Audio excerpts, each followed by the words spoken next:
여러분 안녕하십니까? 광주 MBC 뉴스투데이 시작합니다. 먼저 오늘의 주요 뉴스입니다. 광주시가 내년에 AI, 즉 인공지능을 중심으로 한 미래 먹거리와 일자리 창출에 주력하기로 했습니다. 호남을 교두보로 새로운 정치 세력으로 거듭나겠다는 대한신당이 광주시당 창당 대회를 갖고 내년 총선 승리를 다짐했습니다. 전남의 한 농공단지 인근 주민들이 10년 넘도록 악취와 소음은 물론 각종 질병에 시달리고 있지만 환경당국은 무관심으로 일관하고 있습니다. 내년 경자년 주의해를 맞아 쥐와 관련된 지명이 전남이 25개로 전국에서 가장 많은 것으로 나타났습니다. 내년에 광주시는 AI, 즉 인공지능을 중심으로 한 미래 먹거리와 일자리 창출에 주력하기로 했습니다. 또 5.18 40주년을 맞아 5.18 폄훼 왜곡을 막고 역사 바로 세우기에도 매진하기로 했습니다. 한신구 기자의 보도입니다. 이용섭 광주시장이 내년에는 혁신과 소통 청렴을 바탕으로 인공지능 광주시대를 열겠다고 밝혔습니다. 취임 이후 1년 6개월은 도시철도 2호선과 광주형 일자리 등 광주시정을 정상 궤도에 안착시킨 시기였다며 내년에는 광주의 미래 먹거리인 인공지능 중심 도시를 시정의 최일선으로 중점 추진하겠다는 겁니다. 4차 산업혁명을 선도하는 인공지능 광주 시대를 열어 더 넓은 세계로 더 나은 미래로 나아가겠습니다. 이를 위해 내년 1월 안에 인공지능 집적단지 비전과 추진 전략을 발표하고 첨단 3지구의 빅데이터 센터 등 핵심 인프라를 구축하는 등 속도감 있게 추진하겠다고 강조했습니다. 내년에 40주년을 맞는 5.18 민주화운동에도 큰 의미를 부여했습니다. 최근 출범한 진상규명조사위원회와 함께 5.18 폄훼와 역사 왜곡을 차단하고 옛 전남도청 복원도 차질 없이 추진하겠다고 덧붙였습니다. 역사 왜곡 행위에 대한 엄정한 대응과 진상규명조사위원회 조사 활동을 적극적으로 뒷받침하겠습니다. 광주형 일자리 사업은 최근 착공한 자동차 공장 건립을 차질 없이 추진해 청년 일자리를 만들고 노사 상생의 기반을 다지겠다고 밝혔습니다. 또 내년부터 도시철도 2호선 건설이 본격화되는 만큼 시민 불편을 최소화하고 도시공원 일몰제에 따라 시행되는 민간공원 특례 사업도 차질 없이 진행하겠다고 덧붙였습니다. MBC 뉴스 한신구입니다. 복지와 경제 등 5개 분야 20건의 광주시 제도와 시책이 내년부터 새로 시행되거나 달라집니다. 광주시는 내년 1월부터 정부 인건비 미지원 어린이집의 차액 보육료를 시 예산으로 전액 지원하기로 했고 모든 출산 가정에 지급하는 출산용품 지급액을 10만 원으로 확대하기로 했습니다. 또 기존 6개 노인 돌봄 사업을 통합 개편해 노인들의 요구에 따라 맞춤형으로 서비스를 제공할 예정입니다. 자세한 사항은 광주시 홈페이지 공지사항을 통해 확인 가능합니다. 어제 시작된 비가 오늘 새벽까지 이어지면서 현재 대부분 지역에서 흐린 날씨를 보이고 있습니다. 오늘은 이 기압골에서 점차 벗어나서 점차 날이 개겠고 가끔 구름 많은 날씨가 이어지겠습니다. 기온은 어제보다 많이 높습니다. 아침 기온은 6.4도로 어제보다 5도가량 더 높게 시작했고요. 한낮 기온도 12도 안팎으로 어제보다 6도가량 더 높겠습니다. 오늘까지는 날이 이렇게 비교적 포근하지만 내일부터는 날이 많이 추워지겠습니다. 아침 기온 영하 3도 안팎으로 뚝 떨어지겠고 한낮 기온도 2도 안팎에 그치면서 아침 기온과 낮 기온 모두 오늘보다 10도가량 더 낮아질 전망입니다. 또 북서쪽에서 찬 공기가 유입되면서 새벽 사이 광주와 전남 일부 지역에서는 눈발이 날리는 곳도 있겠습니다. 날씨 정보였습니다. 대한신당이 광주시당 창당대회를 열고 내년 총선 승리를 다짐했습니다. 호남을 교두보로 제3정치 세력을 결집하겠다는 건데 정치 지형의 변화를 이끌어낼지 주목됩니다. 송정근 기자입니다. 고 김대중 정신의 계승자임을 표방하고 나선 대한신당이 광주시당 창당대회를 열었습니다. 차경환 의원을 광주시당 위원장으로 선출한 대한신당은 20대 총선에서 국민의당이 보내준 지지를 끝까지 지켜내지 못한 것에 대해 사과했습니다. 그러면서 호남을 교두보로 새로운 정치 세력으로 거듭나겠다고 밝혔습니다. 제3지대 정치 세력을 결집하겠다는 건데 바른미래당 호남계와 평화당의 관망파 그리고 무소속 호남계 의원들에게 러브콜을 보냈습니다. 바른미래당 당권파들, 또 민주평화당 소속 의원들, 또 무소속 세력들에게 제안합니다. 선거법이 국회에서 통과된 만큼 우리 대한신당과 함께 제3세력 통합을 위한 원탁회의를 시작할 것을. 대한신당은 양당 체제인 정치 구조를 깨고 변화와 희망의 새로운 정치를 기치로 내걸었습니다. 특히 지난 지방선거에서 더불어민주당이 광주에서 독식하면서 부작용이 속출하고 있다며 경쟁적 정치 구조를 만들어 지역 발전을 이뤄내겠다고 밝혔습니다. 한국 정치 판을 바꿔봅시다. 하지만 구심점이 될 만한 대선 주자급 인물이 없는 데다 신당 창당에 대한 지역 민심도 호의적이지 않아 어느 정도 파괴력을 가질 수 있을지 의문입니다. 또 제3지대 정치 세력을 모으지 못하면 호남 이해 지역에선 경쟁력을 갖출 수 없다는 점도 한계로 지적되고 있습니다. 대한신당이 총선을 앞두고 호남권 정치 지형 변화에 신호탄을 쏘아 올릴지 아니면 차찬 속 태풍에 걸칠지 시험대에 올랐습니다. MBC 뉴스 송정근입니다.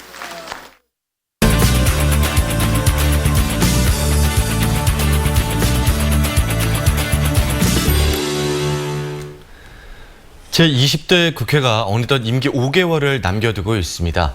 여소야대와 다당 구도로 출발하면서 기대와 우려를 모았었는데요.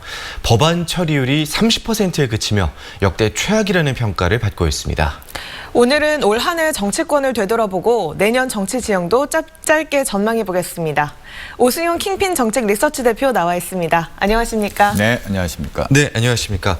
올해 국회 상황을 몇 마디로 좀 정리를 해주신다면 어떻게 평가할 수 있을까요? 네, 식물국회와 동물국회를 오갔다라고 한마디로 정리할 수 있을 것 같습니다. 우선 법안 처리율을 살펴볼 필요가 있을 것 같은데요. 지난 정기국회 기준으로 26.8%의 법안 처리율에 불과했다라는 겁니다. 역대 최저 법안 처리율인데요. 네. 이대로 가면 19대 국회 42.82%의 법안 처리율을 보였었는데 그 당시 19대 국회 별명이 식물국회였는데 식물성이 20대 국회에 와서 더 강화됐다라고 평가할 수 있을 것 같습니다. 유일한 성과 중에 하나는 박근혜 전 대통령에 대한 탄핵소추안을 가결했던 것, 이것이 역사적으로 평가받을 만한 가장 유일한 성과로 기록될 것 같습니다. 네, 올해 국회 상황과 여야 관계를 보면서 정치가 실종됐다 이런 이야기도 하는데요. 그 원인이 뭐라고 보십니까? 기본적으로 정치 양극화의 산물이라고 할 수 있을 것 같습니다. 정치 극단화가 심화되면서 지지층만 바라보고 하는 정치가 일상화되고 있다는 겁니다. 특히 박근혜 전 대통령 탄핵 이후 이러한 극단화된 정치가 심화되고 있는 부분들은 다소 우려스러운 부분이라고 할 수 있습니다. 그리고 대통령 권력은 설득 권력이라는 말이 있는데요. 그만큼 야당을 설득하려는 모습 중요한데 특히나 여소야대 상황에서 대화와 타협의 정치가 좀 아쉬웠던 측면이 있고 청와대가 권력의 중심, 핵심적인 기능을 수행하면서 청와대 정무 기능이 잘 눈에 띄지 않았던 부분들은 특히 아쉬웠던 것 같습니다. 네, 또 지난주에 선거법 개정안이 우여곡절 끝에 본회의를 통과하지 않았습니까? 이번에 통과된 선거법 개정안에 대해서 또 어떻게 생각하고 계시는지도 궁금한데요. 네, 한마디로 누더기라고 할 수 있을 것 같은데요. 사표 방지, 민심 그대로의 핵심은 지역구 의석을 줄이는 것이었는데 지난 현행 선거제도와 전혀 차이가 없었다라는 것, 사표 방지의 원래 취지를 실현하지 못했다는 것, 연동형을 채택하긴 했지만 연동률은 50% 적용에 그치고 있고 그나마 적용 의석은 30석 한도에 그쳤다라는 거죠. 태산 명동 서일필이었다라고 정리할 수 있을 것 같습니다. 네, 더불어민주당은 지난 총선과 대선 그리고 지방선거에서도 연거푸 승리를 했는데요. 물론 호남 총선에서는 국민의당에 패배를 하긴 했지만 이번 총선에서는 어떨까요? 승리를 계속 이어갈까요? 아직 선거 구도가 형성되지 않았기 때문에 선거 결과를 예측하기는 어렵습니다. 그렇지만 일반적으로 대통령 임기 중반에 치러지는 총선은 정권 심판론 프레임이 작동하는 선거라고 할 수 있을 것 같은데요. 과연 호남에서도 이런 정권 심판론이 작동할 수 있겠는가에 대해서는 다소 이견이 있는 것 같습니다.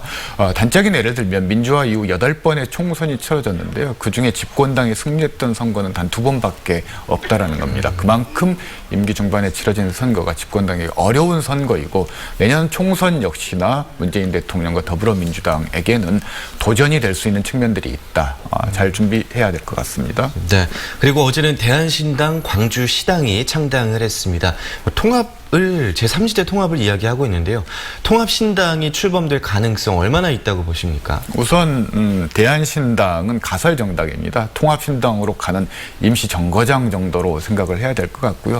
누차 말씀드렸듯이 3지대 통합신당의 출현은 시간 문제일 뿐 필연화돼 있다라고 할 수 있을 것 같습니다. 다만 그 파괴력은 호남당으로 출발하느냐 아니면 수도권 중심 정당으로 출발하느냐에 따라서 차별성이 있을 것 같습니다. 네, 지금까지 오승용 킹핀 정책 리서치 대표였습니다. 오늘 말씀 고맙습니다. 네, 감사합니다.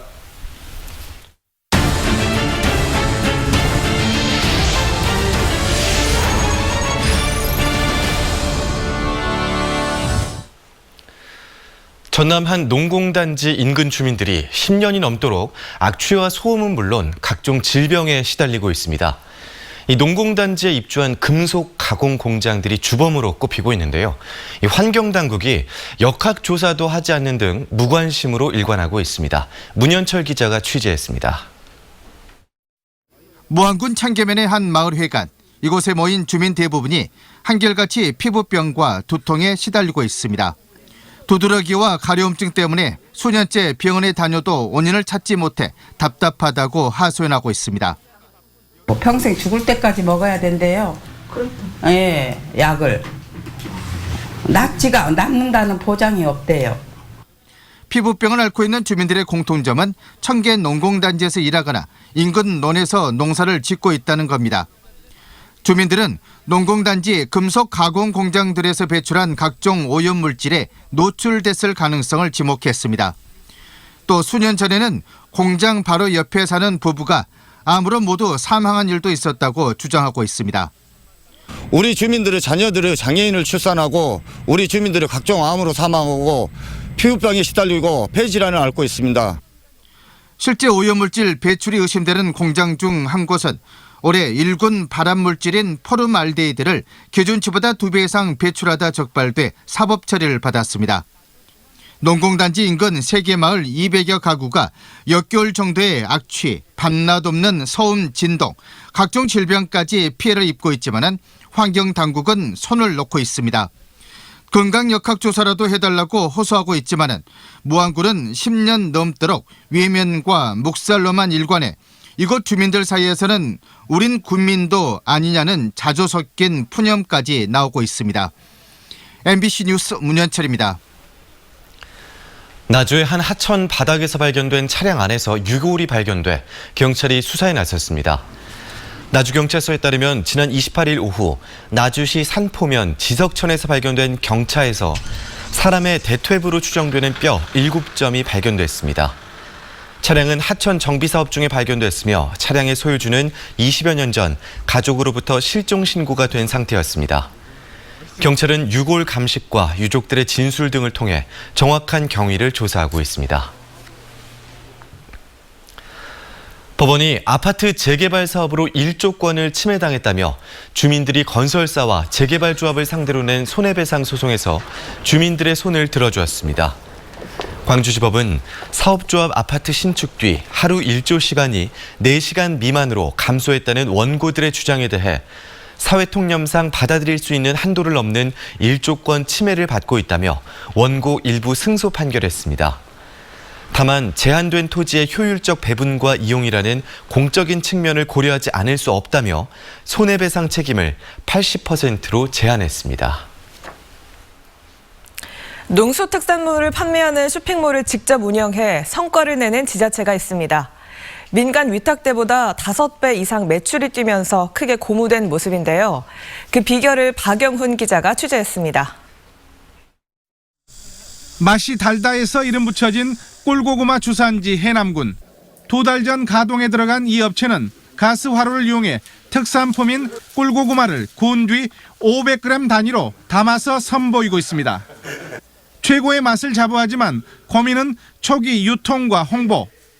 고수리 섬이라도 깨야 보배라고 이게 좋은 제품을 만들어도 소비자가 알 수 있어야 되는데 이제 저희 그 영세 업체들이 그런 부분에 있어서 굉장히 고민이 많이 있습니다. 해남군이 이 같은 지역 업체들의 고민 해결을 위해 본격적으로 팔을 걷어붙인 건 지난 2011년. 외부에 맡겨 운영하던 온라인 쇼핑몰 해남 미소를 직영으로 바꿨습니다. 주문과 배송, 사후 관리를 더 맞는 방식으로 콜센터를 설치하고 직원들에겐 같은 업무를 오래 맡겨 전문성을 길렀습니다. 공익형 쇼핑몰에 대한 소비자들과 지역민들의 신뢰가 쌓이면서 입점 업체는 355곳, 회원 수는 7만 5천 명에 이르고 있습니다. 길이라도 가르쳐주죠. 그다음에 자꾸 다른 제품을 개발하게끔 만들어주죠. 그런 의미에서 미소의 역할은 정말 농민 입장에서는 굉장히 크죠. 위탁 당시 10억 원도 안 되던 연간 매출액은 직영 8년 만에 50억 원을 넘어섰습니다. 해남군은 디자인 전문가를 포함한 전문 인력을 채용하고 온라인과 오프라인을 연결하는 장터를 추진하는 등 더 큰 성공 가능성에 도전하고 있습니다. MBC 뉴스 박영훈입니다. 광주 환경운동연합이 공공기관 차량 이부제 대상에서 제외해달라는 광주시 의회 의원들의 요구를 특권 의식이라며 비판했습니다. 환경운동연합은 미세먼지 저감을 선도해야 할 시의원이 단순 편의를 이유로 이런 요구를 하는 것은 무책임하고 실망스러운 행태라고 말했습니다. 또 광주 지역 일부 기초의회 의원도 이부제 대상에서 제외하거나 자율참여로 변경한 상황이라며 미세먼지 개선 의지가 없는 것으로 보인다고 덧붙였습니다. 광주시가 겨울방학 기간인 내년 1월부터 2월까지 결식 우려 아동들에게 급식을 지원합니다. 대상 아동은 15,000여 명으로 급식카드 이용업체로 지정된 일반 음식점과 지역 아동센터 등 1,600여 곳에서 식사할 수 있습니다. 광주시는 급식 지원 단가를 4,500원에서 5,000원으로 인상했으며 담당 공무원과 이웃 등을 통해 결식 어린이를 추가로 찾을 계획입니다. 올 한해 순천을 찾은 방문객이 1,000만 명을 넘어섰습니다. 이 1,000만 돌파라는 상징성은 크지만 앞으로 수치보다는 관광 콘텐츠 다양화가 과제로 부각되고 있습니다. 박민주 기자입니다.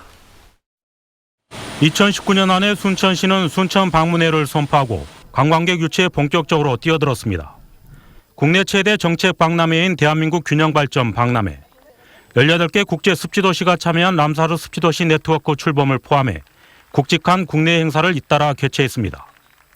순천을 찾은 방문객도 지난 25일을 기준으로 1,000만 명을 넘어섰습니다. 올 초 목표로 한 수치를 돌파한 순천시는 관광도시 모델 기반 구축이라는 의미를 높게 평가하고 있습니다. 1,000만이라는 수치는 우리 순천이 앞으로 생태와 문화 이 도시로 성장 가능하다는 그런 비전을 제시해주는 그런 거라고 생각합니다. 하지만 1,000만 방문객이라는 상징성보다는 앞으로 내실을 기해야 한다는 목소리도 나오고 있습니다. 순천 방문회와 연계해 올해 급속하게 방문객을 늘리는 시책에 무게를 실었던 만큼 관광객 유치에도 패러다임의 변화가 필요한 대목입니다. 규모의 관광보다는 생태, 문화, 정원의 관광 콘텐츠를 높이는 중장기적인 계획이 필요하다는 겁니다. 무엇보다도 관광 콘텐츠를 다양해야 합니다. 순천의 강점인 생태, 문화, 정원을 더욱 부각시켜 콘텐츠를 다양화하고 심화시켜 나가야 할 것입니다. 유네스코 세계유산과 잠정 목록, 람사르 습지 순천망과 국가정원 1호를 품은 순천시. 순천 방문회를 넘기고 새로 시작하는 2020년, 보다 다양한 관광 정책의 필요성이 커지고 있습니다. MBC 뉴스 박민주입니다. 내년 경자년 쥐의 해를 맞아 전라남도가 지명을 조사한 결과 쥐와 관련된 지명이 전국 64개 가운데 전남이 25개로 가장 많은 것으로 나타났습니다. 이름별로는 쥐섬이란 이름이 신안 증도면 쥐섬을 비롯해 4개로 가장 많았고 두 섬이 마주보는 게 쥐를 닮았다는 지도읍 큰 쥐섬과 작은 쥐섬, 9마리 쥐가 모여드는 형국인 나주 봉황면의 구서구 등 다양하고 재미있는 쥐 지명이 분포해 있습니다. 예로부터 쥐는 다산과 예지의 상징으로 해안과 섬 지역에서는 백길의 안전, 농사의 풍작과 흉작을 결정해주는 마을의 수호신으로 숭배돼 왔습니다. 새해부터는 김치와 절임류에 쓰이는 소금의 원산지를 의무적으로 표시해야 합니다. 지금까지는 김치류 가공품은 배합 비율 2순위까지 해당하는 원료와 고춧가루만 원산지를 표시하도록 규정해 소금의 원산지는 알기가 어려웠고 중국산 등이 그 자리를 채워왔습니다. 이번 소금 원산지 표시 의무화로 국산 천일염의 판로 확대와 소비자 인식 개선이 기대되고 있습니다.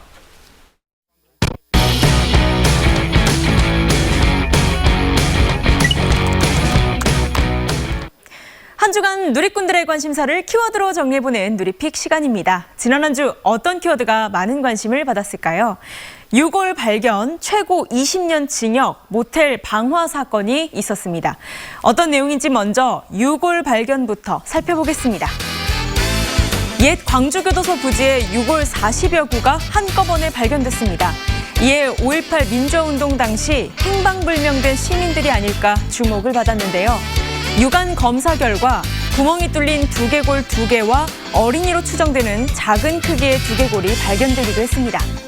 신원 미상의 유골들을 감식할 조사반이 본격적인 활동에 들어갔고 최종 결과가 나오기까지는 상당한 시간이 걸릴 것으로 예상하고 있습니다. 어린아이 유골까지. 시간이 많이 지났지만 가족들 품으로 돌아올 수 있기를. 오랜 시간이 걸리더라도 5.18 행방불명자들을 꼭 찾고 당시 안매장에 참여했던 사람들의 양심 선언을 기다리는 누리꾼들이 많았습니다. 지난 6월 광주에서 또래를 집단 폭행해 숨지게 한 사건을 기억하십니까? 한 집에 살고 있던 10대들은 또래를 2달여간 고문하고 폭행해 결국 숨을 거두게 만들었는데요. 살해 의도는 없었다고 주장해온 이들에게 최근 재판부는 살인죄를 인정하고 최고 20년의 징역형을 선고했습니다. 와, 이건 좀 무기징역해야 되지 않나? 누굴 위한 청소년법인지. 한 인생을 빼앗은 청소년들. 많은 누리꾼들은 이번 사건을 통해서 중한 범죄에 대해선 청소년 보호법 적용을 제외해야 한다는 의견을 내놨습니다. 광주 북구 두암동에 있는 한 모텔에서 화재가 나 33명의 사상자가 발생하기도 했죠. 화재의 원인은 방화로 3층 객실에 묵고 있던 39살 김 씨가 자신의 객실 침대에 불을 지른 혐의로 구속됐는데요. 119가 3분 만에 도착했고 20여 분 만에 불길을 잡았지만 이 화재로 인해 투숙객 3명이 숨지고 30여 명이 부상을 입었습니다. 여기 우리 집 근처. 돌아가신 분들의 명복을, 치료받으시는 분들의 빠른 쾌유를 빕니다. 큰 인명피해를 낳았던 만큼 충격에 휩싸인 누리꾼들이 대다수였는데요. 방화범은 제대로 처벌받고 피해자들은 하루빨리 완쾌되길 바랐습니다. 지금까지 한 주의 누리픽이었습니다. 비정규직 노동센터와 청소년 노동인권센터가 통합돼 전남노동권익센터로 다음 달 출범합니다. 전남노동권익센터는 노동상담과 법률 구제 지원은 물론 노동자 실태조사와 노동정책, 제도 개선을 위한 연구 지원 사업 등의 역할을 수행하게 됩니다. 센터 사무실은 남학에, 분소 한 곳이 순천에 각각 문을 열 예정입니다. 전라남도가 도민의 생활상과 정책 요구사항 등 2019년 사회조사 결과를 발표했습니다.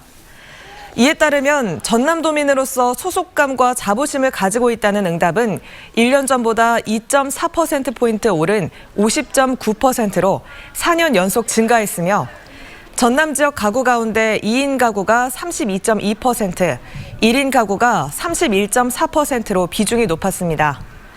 또 희망하는 노후 생활 형태는 70%가 부부 둘이서의 생활을 원했고 선호하는 요양 장소는 자택, 전원주택, 실버타운, 요양원 순이었습니다. 다음은 희망 2020 나눔 캠페인에 성금을 보내주신 분들입니다. 광주 광산구 산월초등학교 학생과 학부모, 교직원이 59만 8,550원, 완도군 구내면 101도 주영태 이장과 주민들이 42만 7,000원, 담양군 가사문학면 연천마을 이운옥 이장과 주민들이 10만 원, 이남 경로당 최종일 회장과 회원들이 10만 원, 동산면 삼지마을 주민들이 36만 5천 원, 월전마을 주민이 18만 8천 원, 재월마을 주민이 33만 원, 구리군 구례읍 제일여성 경로당 회원들이 20만 원, 봉동 2구 여성 경로당 회원들이 10만 원, 남성 경로당 회원들이 10만 원, 요가 교실 회원들이 55만 원, 목포시 삼향동 손진화 씨가 10만 원, 근화 1차 경로당 회원들이 10만 원, 만호 경로당 회원들이 10만 원, 나주시 빛가람동 LH 3단지 육통통장 손혜숙 씨가 20만 원, 빛가람동 기관 사회단체장 협의회가 50만 원, 나주시 공산면 복용 1, 2 주민이 9만 3천 원, 금곡 오리 주민이 35만 원, 화성 3리 주민이 5만 6천 원, 남창 3리 주민이 10만 원, 상방 3리 주민이 16만 3천 원, 가송 1리 주민이 21만 1천 원, 장선군 삼서면 대곡 4리 주민이 20만 원, 대도 1, 2 주민이 10만 원, 소룡 3리 주민이 9만 원, 우치 1리 주민이 15만 원, 금산 1, 2 주민이 15만 원, 두월 1리 주민이 8만 5천 원 보내주셨습니다. 성금을 보내주신 분들께 감사드립니다. 어제 시작된 비가 오늘 새벽까지도 이어졌습니다. 비는 모두 그쳤지만 아직 길이 미끄럽습니다. 출근길 교통안전에 주의하시기 바랍니다. 지금 대부분 지역에서 대체로 흐린 날씨를 보이고 있는데요. 오전 중에 기압골의 영향에서 점차 벗어나겠고 오후부터는 날이 차차 개겠습니다. 기온은 어제보다 많이 높습니다. 아침 기온은 6.4도로 어제보다 5도가량 높게 출발했고요. 한낮 기온 12도 안팎으로 어제보다 6도 이상 기온이 더 높게 오르겠습니다. 오늘은 이렇게 비교적 포근한 날이 이어지겠지만 내일부터는 차가운 대륙 고기압이 확장하면서 날이 많이 추워지겠습니다. 아침 기온 영하 3도 안팎까지 뚝 떨어지겠고 낮 기온도 2도 안팎에 그치면서 아침 기온과 낮 기온 모두 오늘보다 10도가량 더 낮아질 전망입니다. 여기에 북서쪽에서 찬 공기도 유입이 되면서 새벽 사이 광주와 전남 일부 지역에서는 눈발이 날릴 가능성도 높습니다. 이 시각 현재 광주의 기온은 6.9도 보이고 있고요. 한낮 기온 12도 안팎으로 어제보다 6도가량 높겠습니다. 현재 대부분 지역에 구름 가득 끼어있는 가운데 흐린 날씨 보이고 있고요. 낮 기온 11도에서 12도 분포로 비교적 포근하겠습니다. 순천은 5.8도로 출발해서 낮 기온 14도 안팎으로 예상됩니다. 바다의 물결은 서해남부 먼바다에서 최고 2m, 남해서부 먼바다에서 최고 2.5m로 일겠고 오늘 오후부터는 해상의 바람이 매우 강해지면서 풍랑특보가 발효되겠습니다. 2019년의 마지막 날인 내일은 대부분 지역에서 해넘이를 볼 수 있을 것으로 예상되고요. 1월 1일에는 낮은 구름 사이로 해돋이를 볼 수 있을 것으로 예상됩니다. 날씨 정보였습니다. 이상으로 광주 MBC 뉴스투데이를 마칩니다. 함께해 주신 여러분 고맙습니다.